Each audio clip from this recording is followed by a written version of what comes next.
नमस्कार, DD news पर आप दो टूक देख रहे हैं। मैं हूं अशोक श्रीवास्तव। संसद में आज एक बार फिर से हंगामा हुआ। बीते कई दिनों से हम लगातार देख रहे हैं संसद में हंगामा, बल्कि बीते दिनों क्यों यूं कहना चाहिए, कई महीनों से, पिछले कई सालों से संसद में हम हंगामा हंगामा हंगामा ये सब देखने के जैसे आदी पड़ गए हैं। और संसद में आज भी हंगामा हुआ। कोई अडानी के मुद्दे पर कर रहा था, कोई जॉर्ज सोरोस के मुद्दे पर कर रहा था। सबके अपने अपने मुद्दे हैं। कोई सदन के बाहर कर रहा था, कोई सदन के अंदर कर रहा था। तो संसद में आज एक बार फिर हंगामा हुआ। हंगामे के चलते जो है आज भी सदन की कार्रवाई कई बार स्थगित करनी पड़ी, उसके बाद कल तक के लिए टाल दी गई। करीब 11 दिन हो चुके हैं संसद के इस शीतकालीन सत्र को। इस शीतकालीन सत्र में करीब करीब 60% 60 से 65% संसद का समय जो है वो बर्बाद हुआ है। सोचिए, 60 से 65% समय बर्बाद हुआ है। ये सब क्या हो रहा है, इसको लेकर कई तरह के सवाल उठते हैं।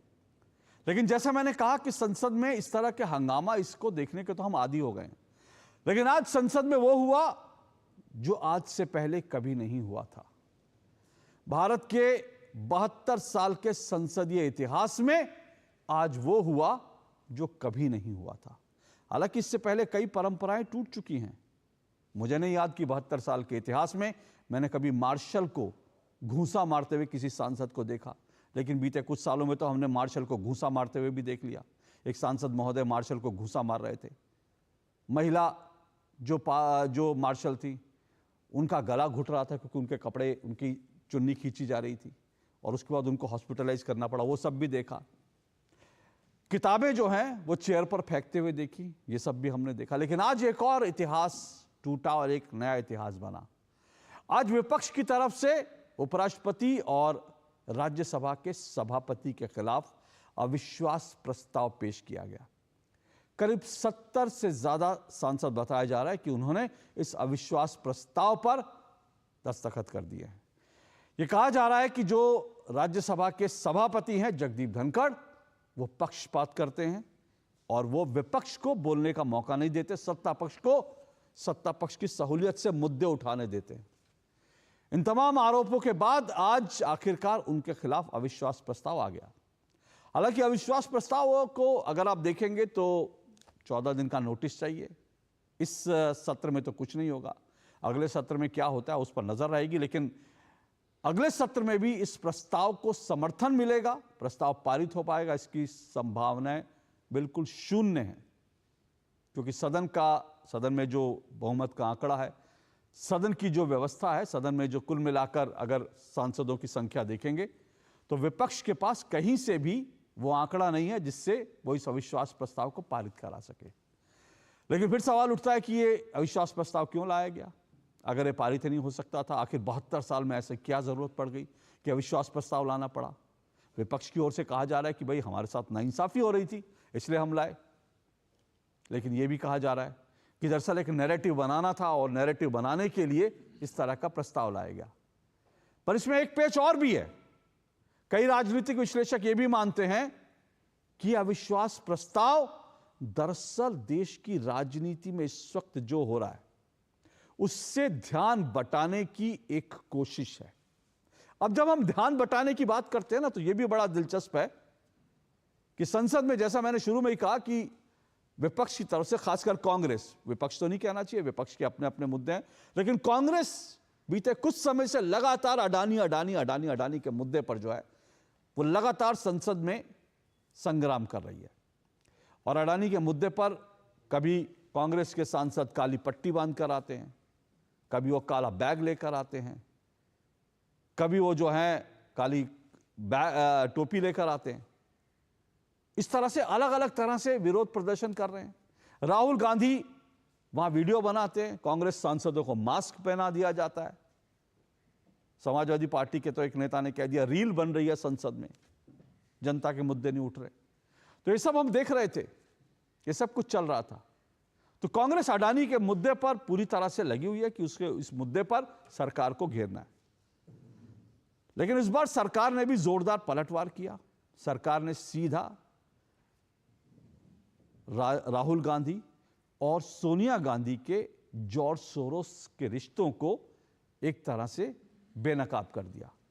अब जैसे ये मसला सामने आया तो बहुत से विपक्ष के लोग कह रहे हैं कि जॉर्ज सोरोस का मुद्दा सत्ता पक्ष इसलिए लाया क्योंकि सत्ता पक्ष ध्यान बटाना चाहता है अडानी के मुद्दे से।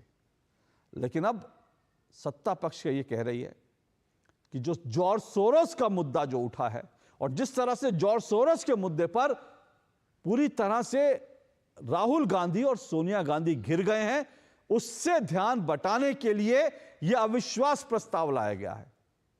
कई राजनीतिक विश्लेषक यह भी कह रहे हैं कि पूरे इंडिया ब्लॉक में, इंडी गठबंधन में जिस तरह से लगातार राहुल गांधी और कांग्रेस नेतृत्व के खिलाफ आवाजें उठ रही हैं, क्योंकि आप लगातार पिछले 2 दिन से देख रहे थे अखिलेश यादव, राम गोपाल यादव, समाजवादी पार्टी ने मोर्चा खोला, ममता बनर्जी ने मोर्चा खोला, उसके बाद कुछ और पार्टियां भी आ गईं और अब तो सीधा लालू यादव जो बीते कई दशक से कांग्रेस पार्टी और गांधी परिवार के साथ चट्टान के साथ खड़े थे उनके नेतृत्व को लेकर, आज उन्होंने भी कह दिया कि भैया ममता बनर्जी को नेतृत्व सौंप देना चाहिए।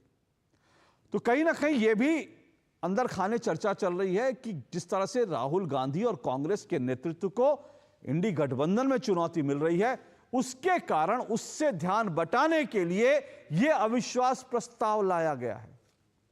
कारण कोई भी हो, सब पार्टी अपने अपने तर्क देंगी, लेकिन कुल मिलाकर देखें तो फिर माहौल तो कुछ इस तरह के संसद में संग्राम, कौन बटा रहा है ध्यान। 2 टूक में आज हम इसी पर चर्चा करेंगे, आखिर मुद्दों से ध्यान भटकाने की, बांटने की कोशिश कौन कर रहा है, क्योंकि संसद में तो लगातार संग्राम चल रहा है और इस संग्राम से राजनीतिक फायदा किसको है, इन सब पे चर्चा करेंगे। इससे पहले जरा संसद में जो कुछ चल रहा है, संसद में अंदर भी, सदन के अंदर भी, सदन के बाहर भी, और जो तीखे बाण छोड़े जा रहे हैं, जरा उसको देखिए, सुनिए।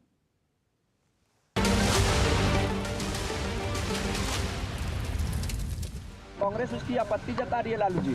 कांग्रेस को जताने से नहीं होगा, ममता को दो। तो ममता जी को दे दिया जाए। हाँ दे दे। एक दिन सबको ही बोलना होगा, ये दीदी के ले आना चाहिए, दीदी को ले आना चाहिए। कांग्रेस उनको जो ईगो है, ईगो को हटाना चाहिए। ये तो सच्ची बात है, कांग्रेस उनको ईगो को लिए दीदी का माफिक लीडर को मिस किया था, कांग्रेस से निकाल दिया गया था। आज दीदी उधर रहते थे तो क्या होता, ये भी कांग्रेस को समझना चाहिए। कांग्रेस का कोई लीडर अभी नहीं है जो दीदी का लड़ाई के लिए कंपैरिजन में है।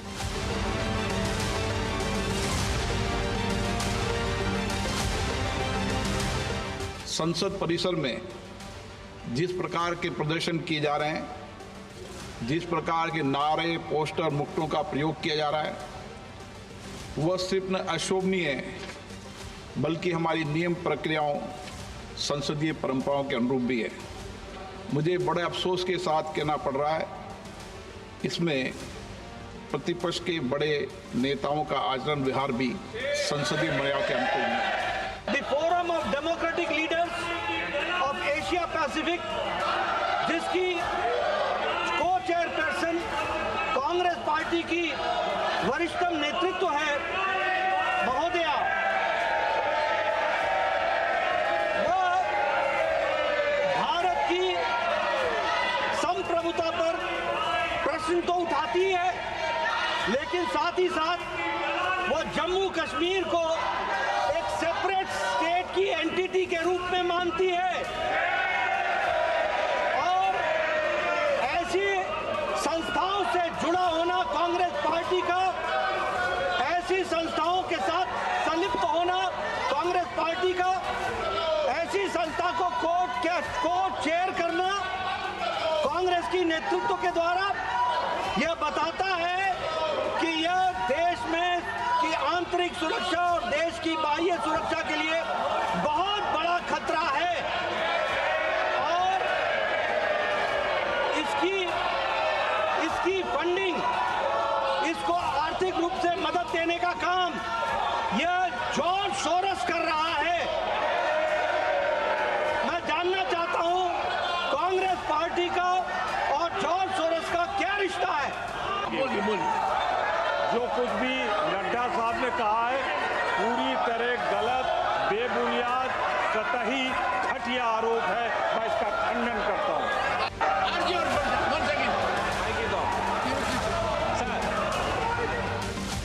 जिस तरीके से उन्होंने सभा चलाया है, सदन चलाया है, और ख़ास तौर से कल जो देखने को मिला, हमें मजबूर कर दिया। सारे के सारे इंडिया पार्टी सभी ने हस्ताक्षर किया है इस अविश्वास प्रस्ताव पर। सारे पार्टियां एक आवाज से कह रही हैं कि आप पक्षपात कर रहे हैं। आपका कर्तव्य बनता है कि बिना पक्षपात से आप सदन चलाएं। उपराष्ट्रपति जी के खिलाफ में जो नोटिस सर्व किया है, सबसे पहले मैं उस नोटिस सर्व करने वाले 60 MPs जिन्होंने साइन किए हैं, उनका इस कदम को मैं खंडन करना चाहता हूं। दूसरी, हमारे पास पूरा बहुमत है, NDA सरकार के पास पूरा संख्या है और सदन के पूरे मेजॉरिटी मेंबर्स उपराष्ट्रपति जी को ऊपर में पूरा भरोसा है। जो नोटिस अपना गलत काम को छुपाने के लिए, ध्यान भटकाने के लिए जो नोटिस सर्व किए हैं चेयरमैन के खिलाफ, वो शर्मनाक है। ऐसा हरकतों से बचना चाहिए।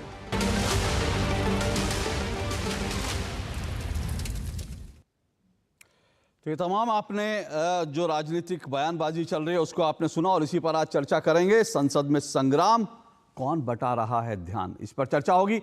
मेरे साथ आज 4 मेहमान आज की डिबेट में जुड़ेंगे। फिलहाल 3 मेहमान जुड़े, आइए परिचय करवा दूं। मेरे साथ धनंजय गिरी जुड़ चुके हैं, बीजेपी के प्रवक्ता हैं धनंजय गिरी। मेरे साथ निखिल जैन जुड़े हैं, राजनीतिक विश्लेषक, कांग्रेस पार्टी के समर्थक हैं। और मेरे साथ जिगर दोषी जुड़े हुए हैं, राजनीतिक विश्लेषक हैं। आप तीनों मेहमानों का बहुत बहुत शुक्रिया और स्वागत। बहुत जल्दी मेरे साथ समाजवादी पार्टी के प्रवक्ता भी जुड़ेंगे। लेकिन निखिल जैन, सीधा आपसे पहला सवाल, 72 साल से जो नहीं हुआ वो अब हम देख रहे हैं। ये तो होता है, हमेशा शिकायतें होती हैं। जो भी चेयर पर रहता है उनसे शिकायतें हमेशा होती है, हर किसी को होती है। हर एक को लगता है मुझे थोड़ा ज़्यादा समय मिला, मुझे कम समय मिला, ये सब चीज़ें चलती हैं। हम लोग यहाँ डिबेट करते हैं, हर एंकर जो है, जो डिबेट में लोग आते हैं उनके निशाने पर रहता है कि भैया मेरे को समय नहीं दिया। हम घड़ी देख के समय दे दे तब भी कह देते हैं कि समय नहीं। ये सब चीज़ें चलती हैं। लेकिन आज सीधा 72 सालों के इतिहास में पहली बार जो है सीधा अविश्वास प्रस्ताव उपराष्ट्रपति के खिलाफ। क्या ध्यान बटाना है, सोरोस से ध्यान बटाना है, इसलिए जगदीप धनखड़ निशाना है? अशोक जी, आपने बहुत सही कहा कि 72 साल से आज तक जो नहीं हुआ, आज वो हो रहा है कि देश का उपराष्ट्रपति, राज्यसभा के सभापति बिल्कुल ही पक्षपाती तरीके से बिहेव कर रहे हैं। आपने अपना एग्जाम्पल दिया। अब मान लीजिए मैं भाजपा प्रवक्ता अपने मित्र से एक सवाल पूछूं और आप सवाल का जवाब देने लग जाएं, उन्हें जवाब देने ना दें और आप ही मुझे काटने लग जाएं, तो क्या आपके दर्शक आपको नहीं बोलेंगे आप पक्षपाती हैं? शुक्र है आप ये नहीं करते। लेकिन राज्यसभा के जो सभापति हैं, उपराष्ट्रपति जगदीप धनखड़, वो ये कर रहे हैं और उनका पक्षपाती जो व्यवहार है वो आज से नहीं शुरू हुआ है। फर्क सिर्फ इतना है कि इस सत्र में इतना ज्यादा evident on the face of it इतना बढ़ चुका है कि विपक्ष के सांसदों के पास अपना प्रोटेस्ट दिखाने का, अपना विरोध दिखाने का और कोई जरिया नहीं है। भाजपा सीधा आके बोलेगी कि इनके पास नंबर नहीं है, ये नहीं है, वो नहीं है। नंबर्स आर नॉट इंपॉर्टेंट है। व्हाट इज इंपॉर्टेंट इज कि विपक्ष अपना विरोध दर्ज करा रहा है। और एक और बात शुरुआती वक्तव्य में कही गई कि ये सिर्फ कांग्रेस पार्टी का ही चुल है कि उपराष्ट्रपति को हटाना है। जो ये उपराष्ट्रपति को हटाने का प्रस्ताव है, इसमें 7 सांसदों के, ये किसने कहा? ये शायद मैंने पैकेज में किसी बीजेपी के वो नहीं, ऐसा नहीं। उन्होंने कहा 60 सांसदों ने वो किया, ये किसी ने नहीं कहा, ना मैंने कहा, ना मेरी बाइट में कुछ था। जी एग्जैक्टली। तो ये क्लियर करना जरूरी है कि जितने ये अब देखिए, मैंने आपको दुरुस्त किया, मैंने आपको रोका नहीं। आप बीजेपी से सवाल पूछ सकते हैं। इसी तरह से जो स्पीकर बैठता है कई बार वो दुरुस्त कर देता है चीजें, उसमें कोई ऐसी बात नहीं है। हाँ अशोक जी, पर आपने मुझे दुरुस्त करा, आपने मुझे अभी भी बोलने का मौका दिया और आपने भाजपा प्रवक्ता की तरह बात नहीं करी। अगर मैंने कुछ गलत कहा या गलत सुन लिया था तो आपने उसका जवाब दिया। उपराष्ट्रपति धनखड़ ऐसे नहीं कर रहे। दूसरी बात, एक और चीज का सवाल उठा रही है भाजपा की, सोरोस के मुद्दे पे घिर गई है कांग्रेस।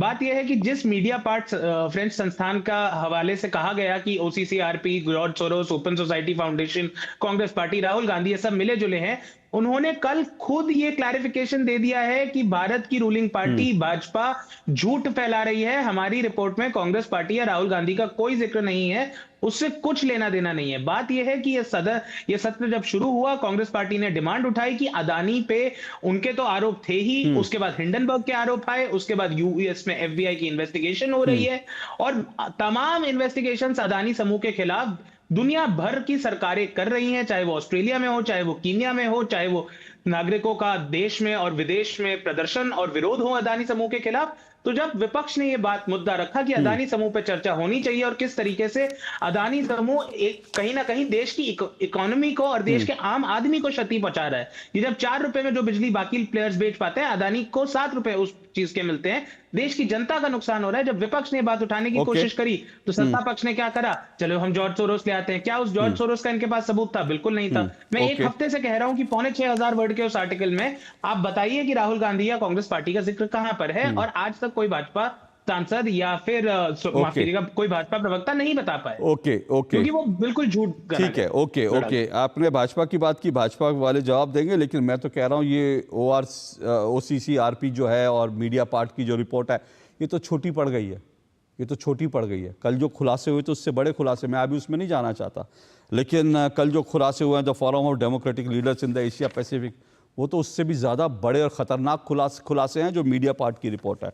मैंने कल भी इस पर चर्चा की थी और आज भी मुझे इस पर चर्चा करने में कोई एतराज़ नहीं है, मुद्दा आगे बढ़ेगा, लेकिन मैं पहले इस पर ज़रूर चर्चा कर लूँ, उसके बाद मैं जो है इस पर भी ज़रूर बात करूँगा, क्योंकि मुझे लगता है जॉर्ज सोरोस का लिंक जो है वो बार बार उजागर हो रहा है, बार बार उजागर हो रहा है, एक बार नहीं कई बार उजागर हो चुका है। और अब जो ये जो रिपोर्ट आई है, फॉरम रिपोर्ट क्या आई जो वेबसाइट से, और मैं अभी 1 घंटे पहले वेबसाइट से निकाल के लाया हूँ, ऐसा नहीं है कि पुरानी वेबसाइट की कोई स्क्रीनशॉट है, ये मैं अभी स्टूडियो में आने से पहले ये पूरी की पूरी जो है वो मैं ये उनकी वेबसाइट से प्रिंट आउट निकाल के ला रहा हूँ। ये बड़े अपने आप में खतरनाक उठाया ये मुद्दा, इसलिए मुझे रिस्पॉन्ड करना पड़ा।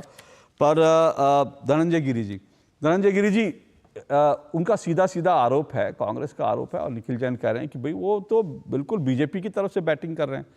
सवाल बीजेपी से पूछा जाता है, जवाब वो देते हैं, विपक्ष को बोलने का मौका नहीं देते। तो फिर उनको कहीं ना कहीं अपना विरोध दर्ज तो कराना है ना। ठीक है, उनके पास नंबर्स नहीं है, वो उनको भी पता है, लेकिन विरोध तो दर्ज कराएंगे ना अगर उनके साथ नाइंसाफी हो रही है तो। देखिए अशोक जी, इतिहास में ऐसा व्यक्ति जो उपराष्ट्रपति जी की आप बात करें तो आप देखे होंगे कि हाल ही में कृषि मंत्री का उन्होंने कैसे क्लास लिया। कृषि मंत्री को उन्होंने कहा कि भाई हमारा किसान यहाँ खड़ा है, जिस तरह से निष्पक्ष होकर के वो जिस तरह से नजर आते हैं और जिस तरह से सदन को चलाते हैं। कांग्रेस की मानसिकता रही है कि कांग्रेस को लोकतंत्र में, संवैधानिक संस्थाओं में, किसी में कोई आस्था नहीं। आप बताएं, असहमतियों का सम्मान लोकतंत्र है, लेकिन किस असहमति को कांग्रेस ने स्वीकार किया इस देश में, आप बता दीजिए। लोकतंत्र को लहूलुहान और पैरों से रौंदने वाली कांग्रेस कभी किसी भी संवैधानिक संस्था के प्रति अगर सम्मान रखा हो। आपस में अविश्वास ऐसा है कि आप देखें कि लगातार राहुल गांधी को नेतृत्व से हटाने की बात कर रही है। आपस में विश्वास नहीं है।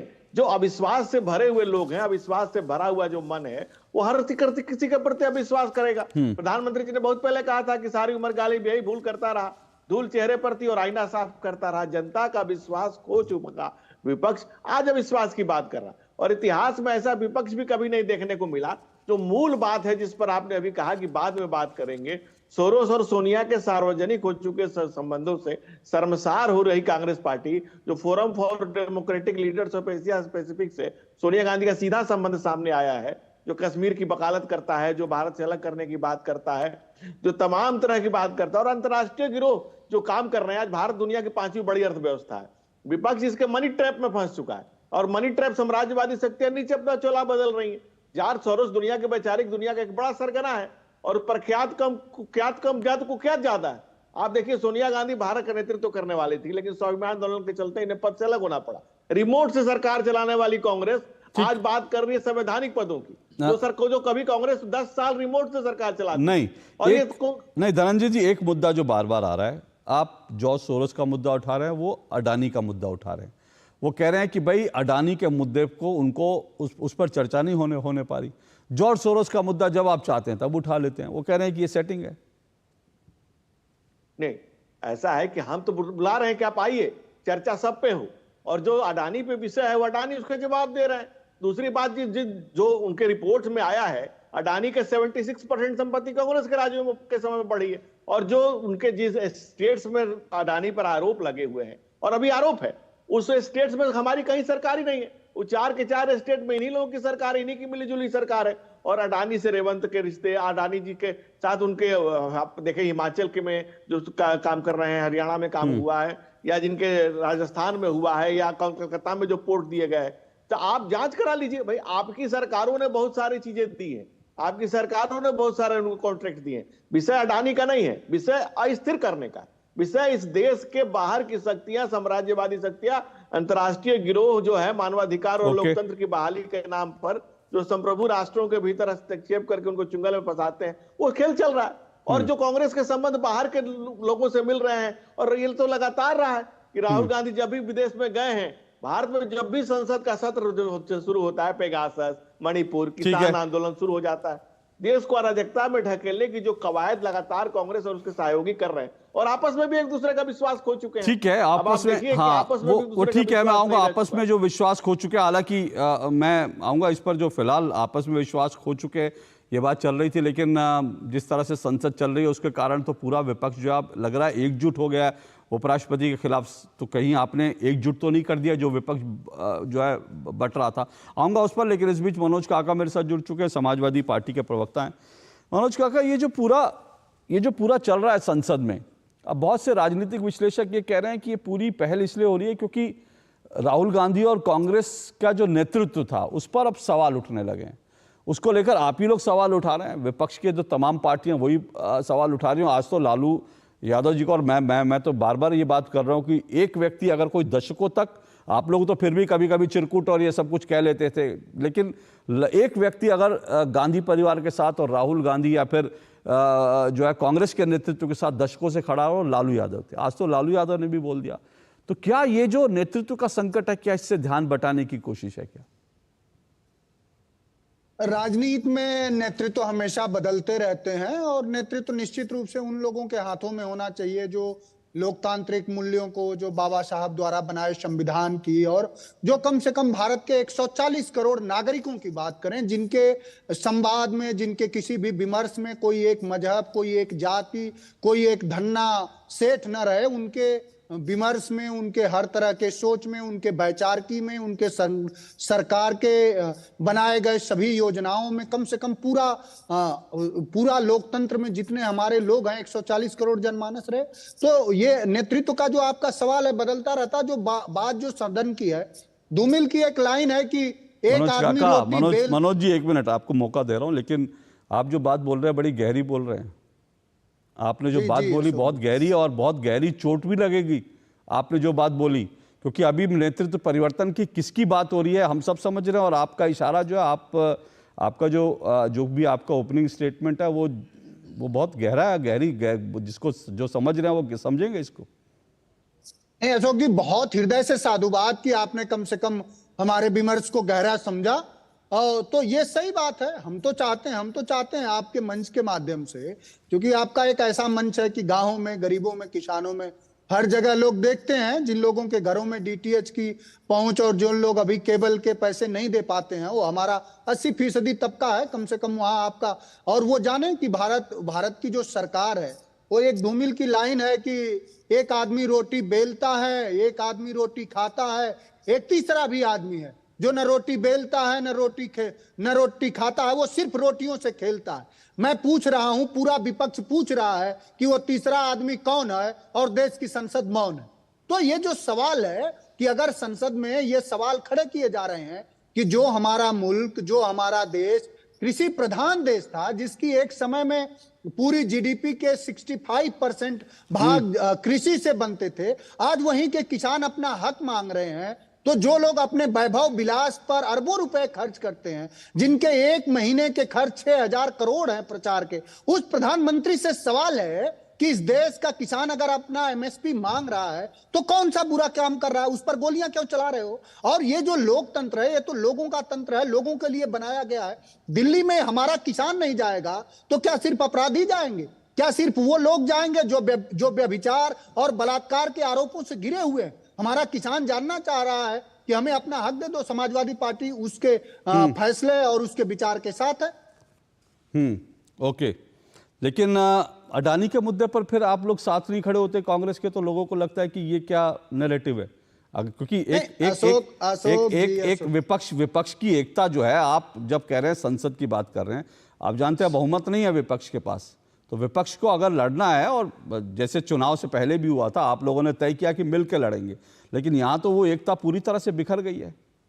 नहीं अशोक जी, मिलके हमने तय नहीं करा, मिलके हमने हराया। अगर आप भारतीय जनता पार्टी के जो तानाशाही और जो अहंकारी सत्ताई और सत्ताकामी जो घमंड था बीजेपी का और नरेंद्र मोदी जी का, उसको अगर कहीं किसी अपोजिशन ने चकनाचूर किया, उनको उनके उद्देश्य और उनके लक्ष्य तक नहीं पहुंचने दिया, तो माननीय अखिलेश यादव जी के पीडीए की अवधारणा ने, उनकी समावेशी अवधारणा ने, जो बाबा साहब अंबेडकर से श्रद्धेय नेताजी से, जो ज्योतिबा फूले से के विचारों से प्रेरित थी, पीडीए की अवधारणा ने उनको रोका। कौन नहीं जानता, अगर बीजेपी को हम उत्तर प्रदेश में ना रोक पाते तो आज बताइए बीजेपी पूर्ण बहुमत में होती कि नहीं होती? 240 और प्लस अगर आप 30 भी जोड़ दीजिए तो बीजेपी तो पूर्ण बहुमत में होती ना। ठीक है, तो हमने रोका, इसलिए हम ये कह रहे हैं, हम अगली बात कर रहे हैं, इसलिए हम कह रहे हैं कि पूरे देश में इस समय अगर नौजवानों में, किसानों में, मजदूरों में अगर उनके दुखों और दुश्वारियों को समाप्त करने का किसी नेता के विचारधारा में, विमर्श में ताकत है, तो माननीय अखिलेश यादव जी में है। इसलिए हम चाह रहे हैं, देखिए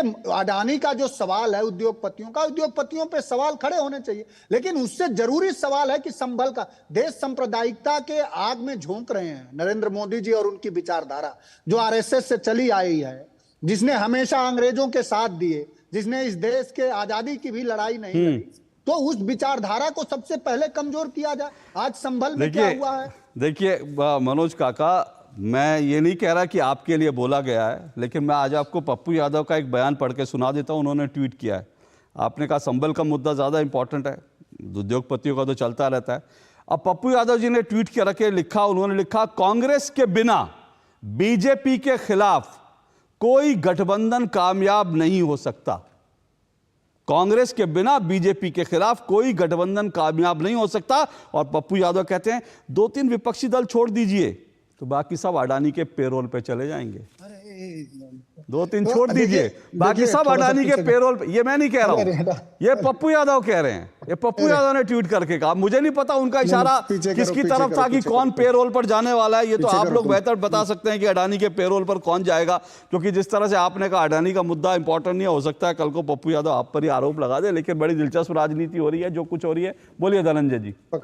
नहीं, मेरी बात खत्म, मुझसे एक मिनट आ रहा हूं, आप रिस्पॉन्ड कीजिएगा। धनंजय जी रिस्पॉन्ड करना चाहते, फिर आपको मौका दूंगा मैं। अच्छा अशोक जी, जो 37 पर उत्तर प्रदेश में खिलाए हैं, 73 पे वही जनता के कदमों में सर झुकाए खड़े थे। 73 पर, और समाजवाद के अपराधी की बात कर रहे थे। एडम गोडवी ने कहा पक्के समाजवादी है, तस्कर हो या डकैत। कितना असर है खादी के उजले लिबास में। इस उजले लिबास में खादी के समाजवाद के आड़ में कितने अपराधी। और पीडीए जो इनका है, प्रोपेगेंडा डेवलपमेंट अथॉरिटी और परिवार डेवलपमेंट अथॉरिटी, और जिस संभल की आप बात कर रहे थे, कोई जैन कोई यादव समाज से उठ करके आज समाज को जागृत कर रहा है। जो एएसआई का मोनामेंट है, वह एएसआई नहीं जा पा रही थी। इस तरह के तुष्टिकरण की राजनीति को आपने सिर चढ़ाया है, और वहां आपने मंदिर की पूजा बंद कर दी जहां पूजा होती थी। और एक यादव समाज से ही आते हैं, यादव समाज से आने वाले एक संत ऋषि राजगिरी की कविता है अशोक जी, कि 5 सदी से जमा रक्त, जब सुनिए ना, संत ऋषि राजगिरी की कविता है कि 5 सदी से जमा रक्त जब 16 बनकर खोलेगा, कब्र से उठकर बाबर भी तब हरिहर हरिहर। सुनिए ना हरिहर क्षेत्र की जो सुनिए ना, ये यूपी, सुनिए ना, नहीं धनंजय जी सुनिए ना, ये मुद्दा फैलाए हुए हैं, सुनिए ना, तुष्टिकरण के रोटर पर। नहीं धनंजय जी सुनिए ना, मनोज काका जी ने कहा तो आपने काउंटर कर दिया, ठीक है, लेकिन मेरा मुद्दा आज का ये नहीं है। मैं फिर कह रहा हूँ, मुद्दा बड़ा है। देखिए, और मुझे लगता है इससे पहले मैं जिगर दोषी जी के पास जाऊं, हाँ निखिल जैन, ये भाई आप लोग ये भी चाहते हैं राहुल गांधी का नेतृत्व सब स्वीकार लें, आप लोग ये भी चाहते हैं कांग्रेस के पीछे सब खड़े, क्योंकि कांग्रेस के कई नेताओं ने तो साफ तौर बोल दिया ना कि भाई कांग्रेस सबसे बड़ी पार्टी है और सबसे बड़ी पार्टी है, बाकी सब तो रीजनल पार्टी हैं। अगर पप्पू यादव जो है वो कांग्रेस के टिकट उनको नहीं दिया आपने, वो अलग बात है, लेकिन वो कांग्रेस में शामिल हुए थे, कांग्रेस के नेता एक तरह से माने जाते हैं। अब वो कह रहे हैं कि भाई बाकी 1-2 दलों को छोड़ के बाकी सब अडानी के पेरोल पे चले जाएंगे। तो आप इस तरह से विपक्षी एकता लेंगे कि बाकी तमाम पॉलिटिकल पार्टियों को बोलेंगे कि भाई वो तो अडानी के पेरोल पर जा रहे हैं? अशोक जी, सबसे पहले तो मैं एक बड़ा खुलासा कर दूं। जिस तरीके से भाजपा ने संसद में और पूरे देश को झूठ बोला था मीडिया पार्ट की रिपोर्ट को लेके, और ये झूठा एक आरोप लगाया गया कि जॉर्ज सोरोस और राहुल गांधी अरे का आप दोबारा एक मिनट निखिल जी, आप रिपीट कर रहे हैं। मैं आप रिपीट कर रहे हैं, आप ये बात अपनी, अरे मीडिया पार्ट को लेकर आप बोल चुके हैं, आप मीडिया पार्ट पर जाएंगे, फिर मैं अगर इस पर आ जाऊंगा तो फिर डिबेट पूरी बैठ जाएगी। अगर मैं इस पर आ जाऊंगा तो आप मीडिया पार्ट पर जाएंगे तो मैं इस पर सवाल आपसे पूछूंगा। लेकिन मैंने अभी जो सवाल पूछा उस पर आइए, मीडिया पार्ट पर भी चर्चा कर लेंगे और इस पर भी चर्चा करेंगे जो forum of democratic leaders in the Asia Pacific है, इस पर भी चर्चा कर लेंगे। लेकिन पहले मैंने पहले पूछा पप्पू यादव को लेकर पूछा। आप लोग चाहते हो कि आप लोगों की नेतागिरी रहे, लेकिन नेतागिरी ऐसी रहेगी कि बाकी जो आपके साथ नहीं है, जो आपके विरोध में बोला, अगर वो बोलते संबल मुद्दा है, ममता बनर्जी कुछ बोल दे तो आप कह देंगे अडानी के पेरोल पे चले गए, क्योंकि आपको अडानी सबसे प्रिय है, बाकी अडानी किसी के लिए कोई मुद्दा है नहीं है, आपको उससे कोई मतलब नहीं है। चलिए, सबसे पहले मैं पप्पू यादव की बात पे ही जवाब दे देता हूं। पप्पू यादव ने कभी किसी पार्टी का, ममता बनर्जी का, अखिलेश यादव का, एसपी का या टीएमसी का किसी का नाम नहीं लिया। मैं कब कह रहा हूं नाम लिया सर, राजनीति में नाम नहीं लिए जाते ना, राजनीति में नाम। अभी मनोज काका जी ने भी नाम नहीं लिया किसी का, अभी मनोज काका जी ने भी जब नेतृत्व की बात करी किसी का नाम नहीं लिया, लेकिन जो समझ रहे हैं वो समझ रहे हैं।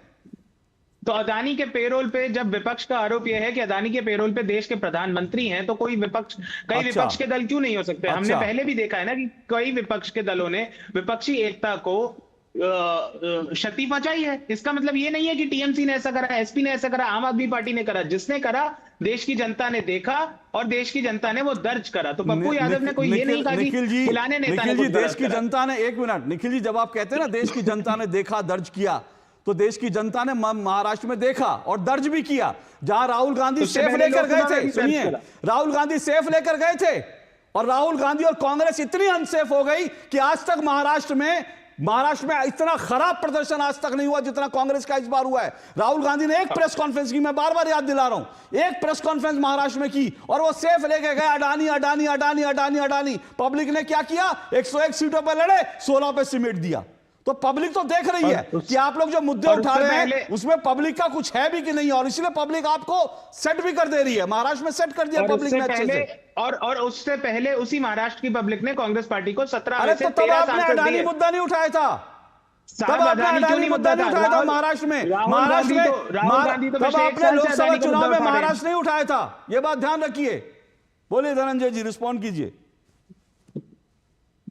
देखिए अशोक जी, अडानी अडानी करते हुए राहुल गांधी को महाराष्ट्र और हरियाणा की जनता ने नानी याद दिला दी और ये बता दिया कि आप जो कर रहे हैं, जो सेट नैरेटिव कर रहे हैं और जो सेफ लेकर दिखा रहे हैं, नकली सेफ, उस सेफ से एक ही रिजल्ट निकल रहा है कि कांग्रेस के साथ कोई सेफ नहीं है। और ये सारे राजनीतिक दल कह रहे हैं कि कांग्रेस की डूबती हुई कश्ती में जो सवार है उसका डूबना तय है। और आदरणीय प्रधानमंत्री एक गरीब गुरबत की गोद से निकल के शोहरत तक का सफर तय करने वाले, ये कोई एक्सीडेंटल प्राइम मिनिस्टर नहीं है, ये जनता की आवाज से, जनमन गण से निकला हुआ देश का प्रधानमंत्री है।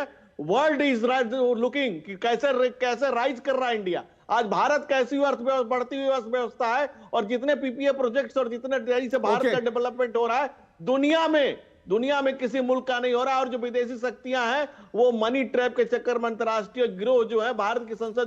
चलिए उन्होंने आरोप लगाया, आपको मैंने सफाई करने का मौका दिया। मैं फिर एक बार फिर विषय पर आऊंगा। और मैं जिगर दोषी, आपको क्या लगता है, ये 72 साल के भारत के संसदीय इतिहास में पहली बार उपराष्ट्रपति के खिलाफ प्रस्ताव आया है, क्या वास्तव में, क्योंकि अब तो लाइव टेलीकास्ट होता है, क्या आपको इतने अनफेयर लग रहे हैं उपराष्ट्रपति और सभापति?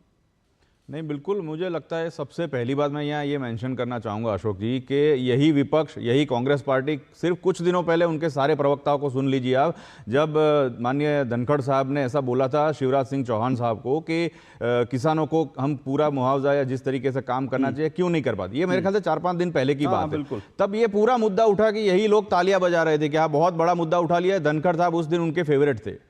आज 5-7 दिन में ऐसा क्या हो गया कि अविश्वास प्रस्ताव लाने की बात नौबत आ गई। ये बहुत बड़ी चीज है, ये साफ साफ इनकी मंशा दिखाता है कि चित भी मेरी पट भी मेरी, हमें जो पसंद आएगा समझ में आएगा हम उसी हिसाब से संसद को चलाएंगे, नहीं चलाना होगा तो नहीं भी चलाएंगे। ये इस तरीके की राजनीति हो रही है जो बिल्कुल निंदनीय है, क्योंकि उसमें जनता का पैसा खराब हो रहा है, जनता के लिए कोई ना बिल पास हो रहा है ना कोई काम हो रहा है। इसके अलावा अगर आप देखेंगे जब भी कोई भी बड़ा मुद्दा आता है, जैसे अदानी जी का मुद्दा लेके ये विपक्ष हमेशा हमलावर रहता है, लेकिन ये हमलावर के सामने उनके पास क्या कोई प्रूफ है, कोई सबूत है? कभी वो कोर्ट गए? कभी नहीं, सिर्फ एक हो अल्लाह करना है। तीसरा एक पॉइंट ये है, पक्षपात की बात करते हैं। अभी आपने आपके बाइट में भी मैंने सुना, शुरुआत के जो बाइट थे उसमें कांग्रेस के एक बड़े नेता ने कहा कि पक्षपात हो रहा है, इतना हमने कभी नहीं देखा। उनको अगर पक्षपात देखना है तो उन्हें इतिहास में जाना पड़ेगा। इतिहास में जाएंगे तब वो महसूस करेंगे, समझेंगे कि जब इंदिरा गांधी जी की सरकार आई थी वापस, जब इमरजेंसी के बाद वाली जो गिरा के उन्होंने वापस सरकार बनाई थी, तब 6 महीने में 9 गवर्नर चेंज हो गए थे। जितना संविधान में फेरबदल कांग्रेस पार्टी ने किया है उतना आज तक किसी ने नहीं किया है। और जिस नेता को, जिस प्रधानमंत्री को ये लोग तानाशाह कहते हैं या अदानी का पेरोल पे इस तरीके से जो भाषा का प्रयोग करते हैं, आज तक उन्होंने जो भी काम किए उसमें कभी विपक्ष को ना बोलने का मौका मिले ऐसा कभी नहीं हुआ। विपक्ष आज की तारीख में संसद में हमले कर रहा है, संसद के अंदर या बाहर हो सदन में, वहां पर अपने जो ये टॉक शो कर रहे हैं या इंटरव्यूज ले रहे हैं, इसमें कहां प्रोटेस्ट नहीं कर पा रहे। विपक्ष हर जगह प्रोटेस्ट कर रही है। रील भी बनने लगी, टॉक शो बिल्कुल तो रील बनने लगी, रील बन रही है और रील भी मुखौटे लगा के जैसा लग रहा है कि संसद भवन को जो है कैसे एक जो है जंतर मंतर में या फिर एक सर्कस में बदलने की भी कोशिश लग रही है। मुझे तो बहुत खराब लगता है कि संसद के पटल पे ये सब कुछ हो रहा है। मालूम नहीं दिख रहा देश की जनता इसमें अशोक जी एक जरा सी एक बात और इंटरव्यू करना चाहूंगा कि वो जो 2 व्यक्ति जो मुखौटे पहन के वहां पे खड़े थे, उनका आपको अगर नाम पता हो तो एक तो माणिक ठाकुर थे, मेरे ख्याल से एमपी है, दोनों एमपी है, दोनों सांसद हैं, बड़े नेता हैं भाई कांग्रेस के। बिल्कुल। तो ये क्या दर्शाता है? आप देखिए, ये भी एक मानसिकता है कि क्या राहुल जी ने बोला, उनके नेता ने बोला तो वो मुखौटे लगाकर, वो एमपी है, एमपी की कोई गरिमा होती है मेंबर ऑफ पार्लियामेंट की, वो मुखौटे लगाकर इस तरीके से जो करेंगे सदन के बाहर, तो मुझे लगता है कि ये सारी चीज बिल्कुल हास्यास्पद है, जनता इसको समझ रही है। तीसरी बात, चौथी बात ये कि विपक्ष जिस तरीके से, एक 2 पॉइंट होते हैं, एक होता है सीएमपी, कॉमन मिनिमम प्रोग्राम, जिसके ऊपर इंडिया गठबंधन ने अपना जो भी ताल ठोकनी थी 2024 जून में, वो जितना कर सकते कर लिया, लेकिन कॉमन मिनिमम स्टेटमेंट ये होता है सीएमएस, वो कहीं नहीं दिख रहा है। और ये साफ दिख रहा है कि कांग्रेस की जो नेतागिरी है उसमें बाकी विपक्षी, उनके जो भी गठबंधन के साथी दल है, उनका कहीं कोई विश्वास नहीं बचा। और ये विश्वास को बनाने रखने के लिए या फिर राहुल गांधी की जो भी वो जिसे कहते हैं ना, एक इमेज बरकरार रखने के लिए सारी क्रिएटिविटी की जा रही है। ओके जी, चलिए, राहुल गांधी की इमेज को बरकरार रखने के लिए ये सारी कोशिश की जा रही है, क्योंकि राहुल गांधी की इमेज पर तो अब झटके लग रहे हैं, धक्के लग रहे हैं, इसमें कोई दौराय नहीं। एक छोटा सा ब्रेक ले रहा हूं, ब्रेक के बाद आऊंगा और ये चर्चा जारी रहेगी, क्योंकि मुझे लगता है कि जो कुछ हो रहा है संसद में, क्या उससे बचा नहीं जा सकता। और अगर संसद में इस तरह से हंगामा चलेगा तो फिर सवाल ये कि संसद से देश को हम संदेश क्या दे रहे हैं। आऊंगा इस पर, इस छोटे से ब्रेक के बाद। आपके घर के खाने में रेस्टोरेंट जैसा स्वाद ले आए MDH का शाही पनीर मसाला। पनीर को क्या मस्त बना डाला।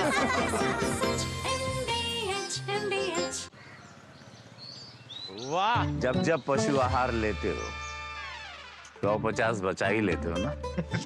कोई कमाल नहीं करते हो, उसकी बयात को खतरे में डालते हो, यही करते हो। तभी कहते हैं दिल से खिला, सिर्फ कपिला, देश का नंबर 1 पशु आहार। एक ऐसा तबका जो रिटायरमेंट के बारे में आज भी बिल्कुल नहीं सोचता, वो है औरतें। औरतें कमा के भी वल्नरेबल हैं। सो एनपीएस एक इक्वालिटी ला रहा है, हम सब एक बराबर प्लेटफॉर्म पे हैं। अपने बेहतर कल को सुनिश्चित करने के लिए एनपीएस जरूरी है।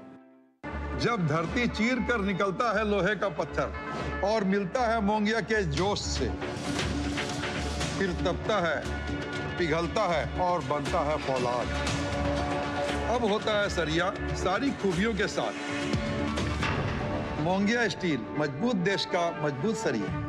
जिंदगी की हर छोटी बड़ी जरूरत के लिए आप जो सपने सजाते हैं, बस उसी उम्मीद को तो हम सहारा लगाते हैं। SIP आपकी सेविंग्स को आपकी खातिर काम पर लगाएगी। आज ही अपनी पहली SIP की शुरुआत करें। अधिक जानकारी के लिए अपने वित्तीय सलाहकार से परामर्श करें। LIC म्यूचुअल फंड द्वारा निवेशक शिक्षा की एक पहल। म्यूचुअल फंड निवेश बाजार के जोखिम के अधीन है। योजना से संबंधित सभी दस्तावेजों को ध्यान से पढ़ें। गोल्डी मसाले के 100 ग्राम के स्पेशल पैक्स में फ्रेशनेस लॉक है। ऐसे गोल्डी मसाले जहां जाएं रिश्ते बनाएं। दो टूक आप देख रहे हैं, दो टूक में हम चर्चा कर रहे हैं संसद में संग्राम कौन बटा रहा है ध्यान, क्योंकि क्या ऐसा लग रहा है कि क्या कुछ मुद्दों से ध्यान बटाने के लिए, क्योंकि मुद्दे दोनों तरफ है, अपने अपने मुद्दे हैं दोनों तरफ, क्या उन मुद्दों से ध्यान बटाने के लिए संसद में संग्राम चल रहा है। और जो अविश्वास प्रस्ताव लाया गया है, क्या वो अविश्वास प्रस्ताव कोशिश है कि जॉर्ज सोरोस को लेकर जो सवाल बीजेपी उठा रही है, उन सवालों से देश का और संसद का ध्यान भटकाना। इन्हीं पर चर्चा कर रहे हैं। मेरे साथ धनंजय गिरी जुड़े हुए हैं बीजेपी से, निखिल जैन जुड़े हुए हैं मेरे साथ, राजनीतिक विश्लेषक कांग्रेस समर्थक है, और जिगर दोषी मेरे साथ जुड़े हुए हैं, राजनीतिक विश्लेषक हैं। इससे पहले कि आगे बढ़ूँ, मैं निखिल जैन आ रहा हूँ आपके पास। निखिल जैन, अब आप क्योंकि जॉर्ज सोरोस में बड़े इंटरेस्टेड थे, आपने शुरुआत भी मीडिया पार्ट बार बार कर रहे थे। ये क्या है the forum of democratic leaders in the Asia Pacific, ये क्या है? ये इसके बारे में बताइए। अशोक जी एक नॉन प्रॉफिट संस्थान है जिसका इनॉग्रेशन, जिसकी स्थापना 1994 में साउथ कोरिया के प्रेसिडेंट ने रखी। भाजपा ने 3 आरोप लगाए हैं। पहला कि ये संस्थान मैं भाजपा के आरोपों की बात ही नहीं कर रहा सर, मैं भाजपा के आरोपों की बात ही नहीं कर रहा। भाजपा तो अब इस मुद्दे को उठा रही है और मैं तो कह रहा हूं, मैं तो 6 महीने से इस मुद्दे को मैं पूछता रहा हूं, लेकिन मुझे लग रहा है कि भाजपा अब मुद्दा उठा रही है। मैं तो भाजपा को छोड़ दीजिए ना, इसमें को चेयरपर्सन सोनिया गांधी हैं। इनकी वेबसाइट पे मैं ये नहीं देख पा रहा। इनकी वेबसाइट पे मैं कोई एंटी इंडिया स्टेटमेंट नहीं देख पा रहा। मैं आपको बताता हूं। इनकी वेबसाइट पे मैं कोई जॉर्ज सोरोस की फंडिंग नहीं देख पा रहा। सुनिए, मैं आपको बता रहा हूं, आपने नहीं देखा, मैं देख कर आ रहा हूं। अरे जो देख कर आया उससे बात कर लीजिए, मैं आपको बता रहा हूं। आपने वेबसाइट नहीं देखी, मैंने कहा वेबसाइट का मैं अभी ये निकाल कर ला रहा हूं प्रिंट आउट, अभी देख करके 1 घंटे पहले, ठीक है ना? आप जाइएगा, वेबसाइट देख लीजिएगा। आपके पास लैपटॉप है, जरा खोल लीजिए, आपको वेबसाइट दिख जाएगी। वही खोल रखिए, वही खोल रखिए। यहाँ पे सोनिया गांधी का कोई आपने गलत लिंक खोला है। आप उनकी होम पर जाइए, आपने गलत लिंक खोला। मैं भी पहले ही देख रहा था, मैं भी ये देख रहा था। आपको मैं आज का लिंक भेज दूंगा, खोलिएगा आप, उसके बाद समझिए। पहली बात, इसमें को चेयरपर्सन कौन है? सोनिया गांधी है। और इसकी वेबसाइट पर जाइएगा तो आपको यह भी मालूम पड़ेगा कि इसकी फंडिंग जॉर्ज सोरोस करता है। और फंडिंग तो चलो कोई भी कर सकता है, चलो जॉर्ज सोरोस ने फंडिंग की। दूसरी जो सबसे खतरनाक बात जो है, जिस संस्था में को चेयर सोनिया गांधी है, वो संस्था का प्रस्ताव जो है वो कहता है इंडिपेंडेंट कश्मीर, यानी वो कश्मीर को भारत का हिस्सा मानते ही नहीं। वो कहते हैं कि कश्मीर तो आज़ाद है। तो ये सवाल, अगर जॉर्ज सोरोस की फंडिंग हो रही है, जॉर्ज सोरोस कहता है कि कश्मीर जो है भारत का हिस्सा नहीं है, और अगर जॉर्ज सोरोस की फंडिंग वाली संस्था जिसमें सोनिया गांधी को चेयर हैं, वो संस्था कहती है कि कश्मीर को इंडिपेंडेंस कर दो, तो ये सवाल तो सोनिया गांधी से पूछे जाएंगे ना भाई। फिर तो अब सवाल ये उठेगा ना कि पेरोल पे कौन है? क्या राहुल गांधी पेरोल पर हैं जॉर्ज सोरोस के, जो जॉर्ज सोरोस की भाषा बोलते हैं, या सोनिया गांधी पेरोल पर हैं जो है ये भाषा बोलती हैं? क्या ये भारत विरोधी ताकतों के पेरोल पर है राहुल गांधी और सोनिया गांधी, कि भारत को, कश्मीर से भारत को तोड़ना चाहते हैं? मैं तो कह रहा हूं ना कि खुलकर के कह देना, एक बार कह दे मेरे रिश्ते नहीं है, लेकिन कहेंगे कैसे जब तो वेबसाइट पर तस्वीर पड़ी हुई है? खुलकर कह दे कि हाँ मैंने कश्मीर पर विरोध दर्ज कराया, पता चल जाएगा, दूध का दूध पानी का पानी हो जाएगा। तो सर ये तो सवाल उठेंगे ना, और ये सवाल में इसमें क्या दिक्कत है? अशोक जी, पिछले पौने घंटे से जब से ये शो चल रहा है, मैं तब से इस संस्थान की वेबसाइट टटोल रहा हूं। आपके दर्शक भी गूगल करके ढूंढ सकते हैं, uia.org है। मुझे अभी तक सोनिया गांधी का कोई एंटी इंडिया चीज का, कोई जॉर्ज सोरोस का नहीं मिला है। सुनिए आपकी टीम ने पता नहीं है कौन सा प्रिंट आउट दिया आपको, ये वेबसाइट नहीं है, गूगल आपके दर्शक करेंगे। वैसे आप लैपटॉप लेके बैठते हैं, मेरे से ज्यादा आप टेक्निकल एक्सपर्ट हैं, क्योंकि जब भी मैं डिबेट करता हूं आप लैपटॉप से तुरंत निकाल के बताते हैं नहीं। मुझे लग रहा है आज आपका ज्ञान कहां चला गया, वो सोनिया जी के सामने आपका ज्ञान नतमस्तक हो गया, क्या हो गया मैं नहीं जानता। लेकिन ये साइट, इसकी साइट के जो पूरे है ना, ये मैं आपको अभी डिबेट खत्म होगी इसका लिंक भेजूंगा, और अगर आपको लिंक नहीं मिल रहा तो मैं आपको बताता हूं, ठीक है? आप जाइए, टाइप कीजिए 10.net #FDLAP #index.html, जाइए टाइप कीजिए, और forum of democratic leaders in the Asia Pacific. ये अगर आप ऊपर से टाइप करेंगे तो 10वें या 11वें नंबर पे नीचे, आपको नहीं मिलेगा सर, मैं समझ रहा हूं आपको आज तक तकलीफ होगी, आपको नहीं मिलेगा, वो मुझे ही आपकी जिम्मेदारी निभानी पड़ेगी। मैं आपको इसका लिंक भेज दूंगा। आपके दर्शक गूगल कर सकते हैं, मेरे दर्शक बिल्कुल गूगल करें, और आज की डिबेट जैसी ही खत्म होगी, मैं इसका लिंक जो है मैं अपने सोशल मीडिया अकाउंट पर इसका लिंक डालूंगा, मेरे दर्शक भी देख लें। वहां पर आपको सोनिया गांधी की तस्वीर भी नजर आएगी, और वहां पर आपको इंडिपेंडेंस कश्मीर का यह प्रस्ताव भी नजर आएगा, और जॉर्ज सोरोस की फंडिंग भी नजर आएगी। बोलिए आप। जरूर डालिएगा, और मैं जरूर दिखाऊंगा कि कैसे आप देखिए, बिल्कुल स्वागत है आपका। देखिए, पर आप बता तो दीजिए कि ये सब क्या है। अशोक जी, जब ये कोई वेबसाइट ही नहीं मिल रही है मुझे, मैं इस पर जवाब क्या दूं? अब मैं एक वेबसाइट बनाऊं, नरेंद्र मोदी सुपरमैन है, बहुत बढ़िया, और आपसे बोलूं जवाब दीजिए। बहुत बढ़िया, चलिए बढ़िया बढ़िया बढ़िया। ये वेबसाइट ही नहीं है, ये वेबसाइट नहीं है, ये तो भैया ये मैंने अपने घर में छाप के लाया। चलिए मैं दर्शकों को फिर बता दूं, मैं दर्शकों को फिर बता दूं, आज की डिबेट खत्म होने के बाद मैं इसका लिंक डालूंगा और आपको दूध का दूध, पानी का पानी, और आपको पता चल जाएगा। निखिल जैन जी जब चाहते हैं वो ढूंढ लेते हैं, लेकिन जब सोनिया जी के सामने नतमस्तक होना है तो फिर कैसे उनको मिलेगी? अशोक जी आप डालिएगा और मैं ट्विटर पे जरूर रिप्लाई करूंगा। बिल्कुल मैं डाल रहा हूं सर, बिल्कुल डाल रहा हूं, मेरा भी वादा है, डालिएगा और मैं बिल्कुल डाल रहा हूं सर। मैं तो प्रिंट आउट निकाल कर रहा हूं, अभी डालूंगा, चिंता मत कीजिए। हाँ बोलिए धनंजय गिरी। अशोक जी, सबसे बड़ी बात यह है कि जो माँ बेटा सोनिया जी और राहुल गांधी दोनों जमानत पे चल रहे हैं। अगर अशोक श्रीवास्तव अपने चैनल पर डीडी न्यूज पर कोई चीज दिखा रहे हैं तो किसी को गूगल पे मिल रहा है, यूट्यूब पे मिल रहा है, नहीं मिल रहा है, अगर ये बात गलत है तो वो कोर्ट में जा सकती है, मानहानि का मुकदमा कर सकती है। हाँ, देश की इतनी बड़ी व्यक्ति पर अगर बात कही जा रही है अशोक जी, तो ये मस्खरी के लिए नहीं कही जा रही, ये मजाक के लिए नहीं कही जा रही कि मुझे कहीं नहीं मिला। अरे तुम्हें नहीं मिला, इसकी जिम्मेवारी देश ने थोड़ी ले रखी है। ये सरेआम है कि सोनिया और सोरोस के रिश्ते सरेआम हो चुके हैं। ये शर्मसार कर रहे हैं देश को। कैसे लोग कैसे इसे पदों पर, जिम्मेवार पदों पर बैठे हुए, ये हंसी खेली या टिटोली का विषय नहीं है। ये विषय एक जिम्मेदार पद पर बैठे हुए व्यक्ति पर आरोप लगाया जा रहा है। पंडित नेहरू को हिटलर का चेला कहने के लिए 18 महीना मजनू सुल्तानपुरी जेल रख के आए थे। इस देश में प्रेस को बैन करने वाले, आज भी पत्रकारों का सिरी से बहिष्कार करने वाली कांग्रेस को लोकतंत्र में कोई लोक आस्था या लोक लज्जा से कोई काम, कोई रास्ता, कोई पार वारा है ही नहीं। और आप मजाक क्यों कर रहे हैं कि ये नेट पर नहीं मिला? आपको मिलने की जिम्मेवारी ले रखी है क्या? ये देश जानना चाहता है कि हाँ ये प्रस्ताव पास हुआ है, और ये जिम्मेवारी से कहा जा रहा है कि कश्मीर को अलग करने का प्रस्ताव पास हुआ है। ये जिम्मेवारी से कहा जा रहा है कि सोनिया गांधी वाइस प्रेसिडेंट है, और ये जिम्मेवारी से कहा जा रहा है कि हाँ ये देशद्रोही कृत्य है और इसके लिए देश माफ नहीं करेगा। ये मामला माफी से नहीं, ये मामला देशद्रोह का है। राजद्रोह का मुकदमा चलना चाहिए ऐसे लोगों पर जो विदेश में जाकर भारत की लेकिन इसमें सरकार ऐसे लोगों पर कड़ी, इसमें सरकार की भी मुझे लगता है जिम्मेदारी है। सरकार को भी देखना चाहिए, अगर इस तरह की संस्थाएं भारत के अंदरूनी मामलों में हस्तक्षेप कर रही हैं तो सरकार को सिर्फ संसद में बयान नहीं देने चाहिए, बल्कि मुझे लगता है इस बारे में सरकार को गंभीरता से ऐसे संस्थाओं के भारत में जो हैं उनका हस्तक्षेप रोकना भी चाहिए। एक मैं ब्रेक ले रहा हूं, लेकिन ब्रेक पे जाने से पहले मैं ये भी बता दूं, निखिल जी वो भी ढूंढ लीजिएगा, 26 मई 2009 शशि थरूर का ट्वीट है जिसमें वो जॉर्ज सोरस को अपना दोस्त बता रहे हैं और लिख रहे हैं, met old friend George Soros, upbeat about India and curious about our neighborhood. He is far more than an investor, a concerned world citizen. और दिग्विजय सिंह का भी एक ट्वीट है जिसमें दिग्विजय सिंह ने जॉर्ज सोरस की बड़ी जमकर तारीफ की है। और जॉर्ज सोरस जो हैं वो बाकायदा गांधी परिवार के एक शादी में भी जो है हिंदुस्तान आए थे, वो मैं पहले ही बता चुका हूँ। तो ये रिश्ते जो हैं, ये रिश्ते आप छुपाए से छुप नहीं सकते। 2009 में जॉर्ज सोरस, बीके नेहरू जो इंदिरा जी के रिश्ते में भाई हैं, उनके जो हैं परिवार की शादी में जॉर्ज सोरस आए थे। तो पति पत्नी दोनों जो हैं वो यहाँ पर आए थे। और ये जो है ये भी सब चीज़ें ये शायद किसी को नहीं मिले, लेकिन मैंने ये सब सोशल मीडिया से निकाली हैं, पड़ताल करके निकाली हैं। आप भी निकाल सकते हैं और मैं ये सब ट्वीट भी कर दूंगा। एक छोटा सा ब्रेक ले रहा हूँ, मैं फिर कह रहा हूँ मूल सवाल पर आऊँगा। कांग्रेस इस वक्त एक गंभीर संकट में है अगर उनके सहयोगी उनके ऊपर सवाल उठा रहे हैं। दूसरी तरफ हरियाणा महाराष्ट्र के चुनाव में बड़ी हार मिली है।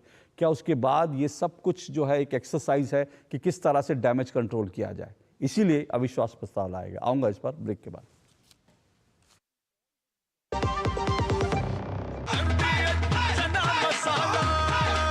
अब छोलिया हो या लोबिया, सफेद चने या काले चने, सब कुछ मजेदार बने।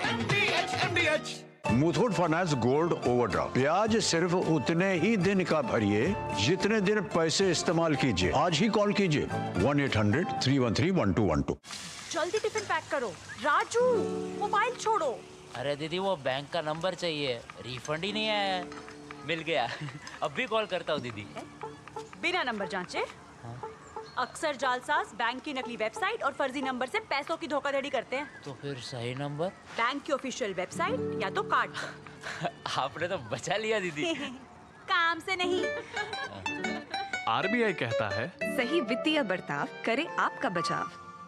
सुनो, एक अच्छी इंश्योरेंस पॉलिसी एआई से पूछते हैं। एक ऐसी पॉलिसी जिसमें प्रीमियम पेमेंट हो लिमिटेड पर इनकम आती रहे लाइफ टाइम। LIC का जीवन उत्सव। एक ऐसी पॉलिसी जो दे होल लाइफ इंश्योरेंस कवर भी। LIC का जीवन उत्सव। वाह, चलो तो LIC की जीवन उत्सव पॉलिसी ही लेते हैं। मैं भी तुमसे यही कह रही थी, LIC का जीवन उत्सव। लाइफ टाइम सेलिब्रेशन मनाइए LIC के जीवन उत्सव के साथ, फ्यूचर सेट है। मेरी पसंद, मेरी पसंद, मेरी पसंद, मेरी पसंद,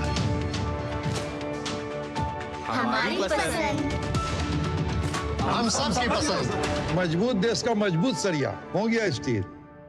Market access, resources, infrastructure, skills. Rajasthan has it all. With the vision of PM Narendra Modi and CM Bhajanlal Sharma, explore endless opportunities at the Rising Rajasthan Global Investment Summit. Register today. अब आया असली स्वाद। अब आया स्वाद। जब स्वाद के पड़े हो लाले तो MDH का चंकी चाट मसाला डालें। MDH का चंकी चाट मसाला। MDH।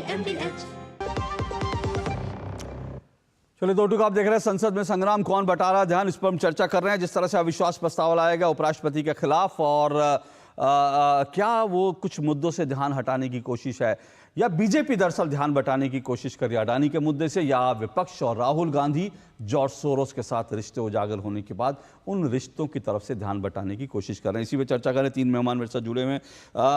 जिगर दोषी, इस वक्त अगर कहें तो कांग्रेस एक गंभीर संकट से गुजर रही है और आप, मैं ये बता दूं, जिगर दोषी गुजरात से आते हैं और मुझे अच्छी तरह से याद है जैसी 99 सीटें कांग्रेस को मिली थी तो राहुल गांधी उसके बाद गुजरात गए थे और उन्होंने तब वहाँ कहा था कि हमने अयोध्या आंदोलन को हरा दिया है और अब गुजरात में भी बीजेपी को हराएंगे। उनका आत्मविश्वास इस कदर जो है हाई पिच पर था। लेकिन अब जबकि उनके सहयोगी उनको नेता नहीं मान रहे हैं, ठीक है, और दूसरी तरफ हरियाणा और महाराष्ट्र चुनाव हमने देखा वहाँ क्या बुरा हश्र हुआ। क्या इसके बाद ये सब जो टैक्टिक्स हैं एक बार फिर से राहुल गांधी को किसी तरह से लॉन्च करना है, क्या उसके लिए सारी जुगाड़ चल रहा है? मेरे ख्याल से अगर आपने जो पूरा बात जो पूरी बताई, लोकसभा इलेक्शन में जो रिजल्ट आया उसके बाद हरियाणा और महाराष्ट्र में हुआ बिल्कुल उसी तरीके से कर्नाटक वाला जो रिजल्ट आया था वो 2023 में भी यही हुआ था। कर्नाटक का जब रिजल्ट आया तब किस तरीके से आत्मविश्वास चरम पर था और उसके बाद जो बाकी चुनाव हुए, मध्य प्रदेश में हुए, जिस तरीके से राजस्थान में हुए और बीजेपी ने क्लीन स्वीप कर दिया वहाँ पे, तो वो सारी बात मेरे ख्याल से ये हमेशा ये चलता रहता है कि एवरी ईयर कांग्रेस की तरफ से ये कोशिश की जाती है हर साल के कुछ भी करके वो चर्चा में बनी रहे और राहुल गांधी उनके नेता बने रहे। लेकिन मैं ये मानकर चलता हूं कि इतना सारी जिसे कहते हैं 88-89 हार के बाद उसके बाद भी अगर कांग्रेस इस तरीके से उनको नेता बनाकर रखना चाहती है तो मुझे लगता है शायद वो पार्टी को दोबारा तिबारा तीसरी बार भी सोचना चाहिए कि किस तरीके के नेता को वो अपने शीर्षस्थ पद पर रखना चाहते हैं। खैर वो उनका अंदरूनी मामला है, लेकिन एक बात के लिए मैं बहुत ही गंभीर हूं जो आपने चर्चा उठाई है, बहुत ही गंभीर चर्चा है कि क्या हमारे देश को, देश की इकोनॉमी को कोई डिस्टेबिलाइज करना चाहता है? क्या ऐसी विदेशी ताकतें सही में है जो सही में नहीं चाहती कि देश में बड़े उद्योगपति पनपे काम करे? क्योंकि आप देखिए हमारे देश में गिन चुन के कुछ ही उद्योगपति है। हम पहले आज से 25 साल बाद पहले ऐसा बात करते थे कि टाटा, बिरला, उसके बाद अंबानी, अदानी ये आए, तो मेरे ख्याल से अगर हम पूरे नाम भी गिनते चाहे ना तो 10, 15, 20 नाम गिन सकते हैं। जबकि 140 करोड़ लोगों के देश में कम से कम 200 उद्योगपति बड़े होने चाहिए और उससे ज्यादा होने चाहिए, तब जाके ये देश हमारा आत्मनिर्भर बनेगा।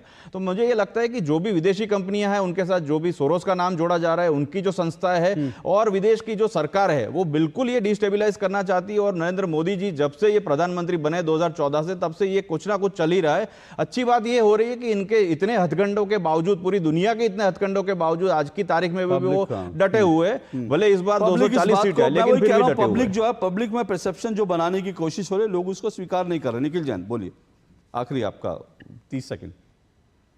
अशोक जी, मैं यही कह रहा था कि ये forum for democratic leaders for Asia Pacific जो भाजपा ने मुद्दा उठाया है, आपके दर्शक प्लीज जाएं गूगल पे देखें, आप भी ट्वीट डालेंगे, मैं भी उस ट्वीट का जरूर रिप्लाई करूंगा। और धनंजय गिरी जी जो भाजपा के प्रवक्ता इतनी मुखरता से आज कहे हैं कि ऐसा है, ऐसा है, ऐसा है, आप मुझे ये बताइए कि अगर क्या आप हानि के लिए तैयार हैं? क्योंकि are you sticking by your statements? Because whatever you said is absolutely untrue.